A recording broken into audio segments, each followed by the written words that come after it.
Assalamualaikum warahmatullahi wabarakatuh. Salam dan bahagia. Saya Vivi Triwahyuni SPD, calon guru penggerak angkatan 7 dari Kota Jakarta Timur, Unit Kerja SDN Klender 04, akan memaparkan koneksi antar materi, kesimpulan, dan refleksi pemikiran Ki Hajar Dewantara pada modul 1.1. Saya akan merefleksikan diri saya terhadap pemikiran Ki Hajar Dewantara pada modul 1.1 dengan menjawab pertanyaan sebagai berikut. Pertama, apa yang saya percaya tentang murid dan pembelajaran di kelas sebelum saya mempelajari modul 1.1?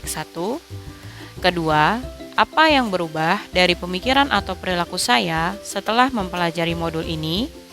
Dan yang ketiga, apa yang dapat segera saya terapkan lebih baik agar kelas saya mencerminkan pemikiran Ki Hajar Dewantara? Sebelum saya mempelajari modul 1.1, saya percaya bahwa peran guru lebih dominan daripada murid. Artinya, pembelajaran berpusat pada guru dan memandang siswa tidak memiliki pengetahuan awal.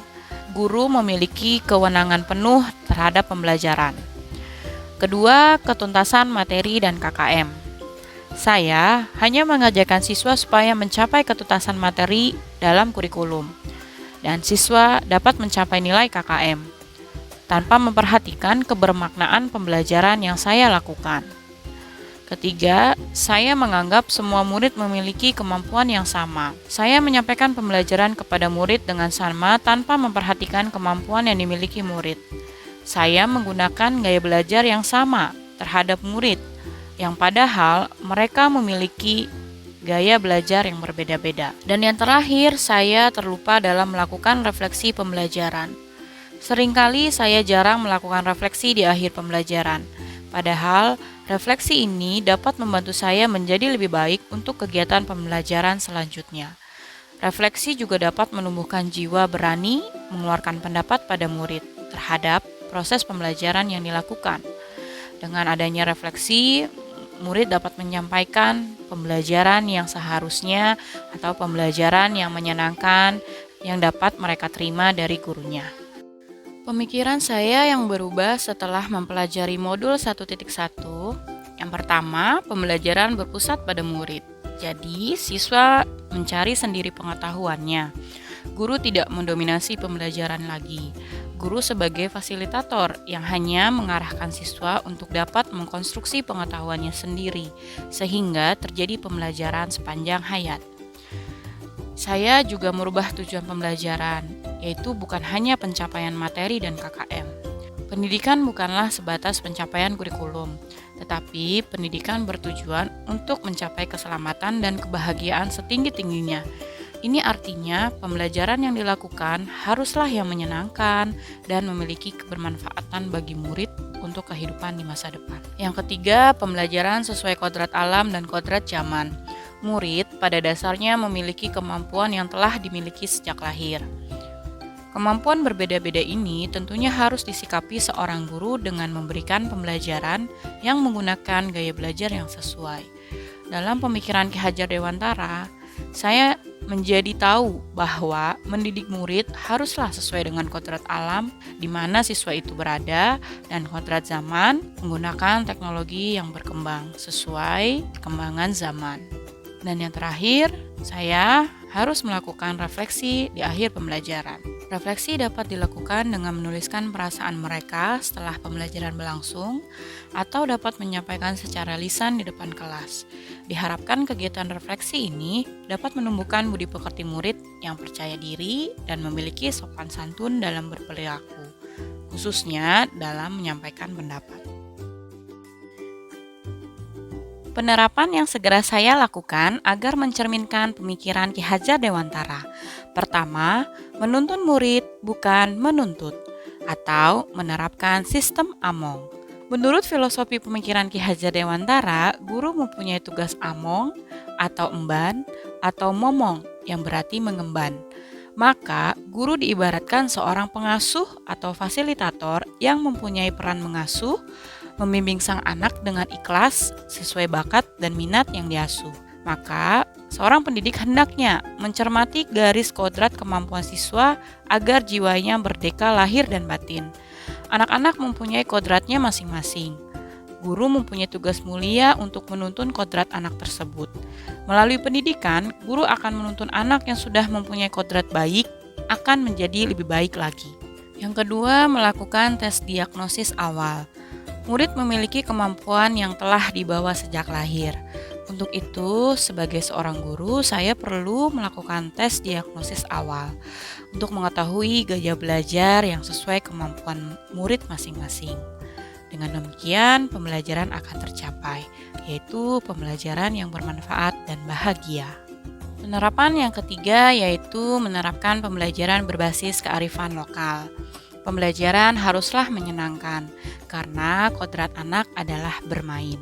Dengan demikian, sebagai guru, saya harus dapat mengintegrasikan permainan tradisional sesuai budaya setempat saya mengajar dalam proses pembelajaran. Dan yang terakhir adalah melakukan pembelajaran yang mengutamakan budi pekerti.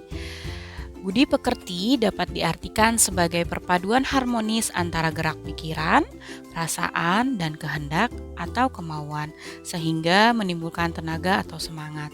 Hal ini sesuai dengan profil pelajar Pancasila, yaitu beriman dan bertakwa kepada Tuhan Yang Maha Esa atau berakhlak mulia, kreatif, kebinaan global, gotong royong, bernalar kritis, dan mandiri.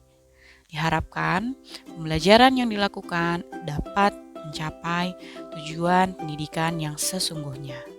Kesimpulan yang dapat saya ambil dari modul 1.1 tentang pemikiran Ki Hajar Dewantara antara lain, pertama, siswa bukanlah sebuah kertas putih kosong.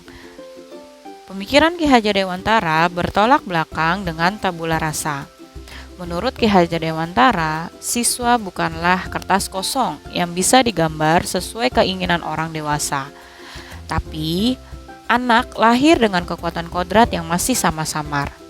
Tujuan dari pendidikan ini adalah menuntun, memfasilitasi, dan membantu anak-anak untuk menebalkan dari samar-samar tersebut, sehingga dapat memperbaiki tingkah lakunya untuk menjadi manusia seutuhnya.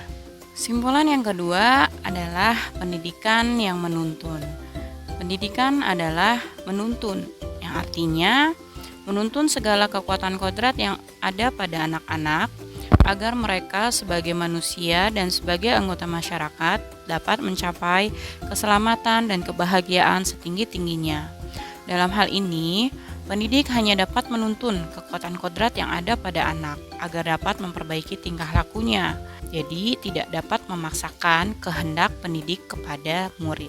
Yang ketiga adalah tugas seorang guru bukan hanya mentransfer ilmu, tetapi juga pembentukan budi pekerti. Pendidikan adalah tempat persemaian benih-benih kebudayaan dalam masyarakat. Ki Hajar Dewantara memiliki keyakinan bahwa untuk menciptakan manusia Indonesia yang beradab, maka pendidikan menjadi salah satu kunci utama untuk mencapainya. Pendidikan dapat menjadi ruang berlatih dan bertumbuhnya nilai-nilai kemanusiaan yang dapat diteruskan atau diwariskan. Jadi, disinilah saya berpendapat bahwa tugas seorang guru bukan hanya untuk mentransfer ilmu. Kesimpulan yang terakhir yang bisa saya sampaikan yaitu pendidikan seharusnya berhamba pada anak. Pendidikan berhamba pada anak artinya mementingkan kepentingan anak dari segalanya. Sebagai pendidik, saya harus berpihak pada murid, mengembangkan bakat yang ada pada diri mereka agar potensi dirinya dapat maksimal. Dan guru harus menjadi pemimpin pembelajaran yang melahirkan murid pembelajar sepanjang hayat. Demikianlah pemaparan saya mengenai koneksi antar materi, kesimpulan, dan refleksi pemikiran Ki Hajar Dewantara pada modul 1.1. Semoga bermanfaat. Salam guru penggerak, guru bergerak, Indonesia maju. Wassalamualaikum warahmatullahi wabarakatuh.